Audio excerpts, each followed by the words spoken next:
অভদ্র মহিলা কি বলে একটু শুনুন।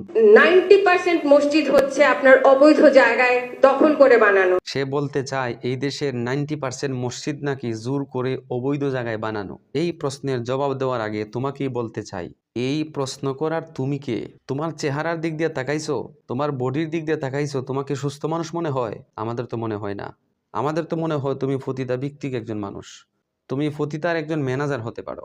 বিগত 15 বছর যারা শাসন করেছে, জুলুম নির্যাতন করেছে, ওরা পর্যন্ত এমন প্রশ্ন করার সাহস পায় নাই। খুব মজা পান আপনারা ইসলামপন্থীদেরকে কুছা দেওয়া। এখন খুব একটা ষড়যন্ত্র চলছে যে ইসলামপন্থীদেরকে কিভাবে একটু দমায়ে দেওয়া যায়। খুব আমেরিকার চাল চলছে। না এই ধরনের প্রশ্ন তো কখনো শোনা যায় নাই। এই দেশের 92% মুসলমানের দেশ, মসজিদ মাদ্রাসার দেশ।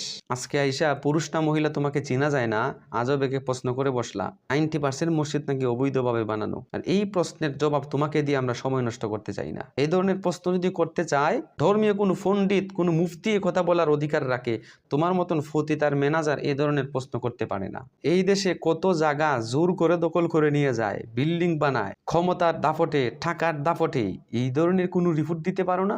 এমন দে হাজার গরিব মানুষের ঘর বাড়ি চুষে নিয়ে যাইতেছে, জায়গা চুষে নিয়ে যাইতেছে, এই ধরনের কোনো রিপোর্ট দিতে পারো না?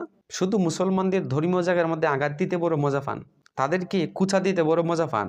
তবে আমরা কিন্তু অসাবধান নয়। 92% মুসলমানের দেশ। এই কথাই জনগণের সামনে যদি বলতা, তাহলে আজ দুনিয়ায় জিন্দা থাকতা না। এই দেশের বেশিরভাগ মসজিদগুলা দাদায় দান করে দিয়েছে, বাবায় দান করে দিয়ে গেছে, আর বলেছে যে এই জায়গাটার মধ্যে মসজিদ হবে, আমি দুনিয়া থেকে চলে গেলাম।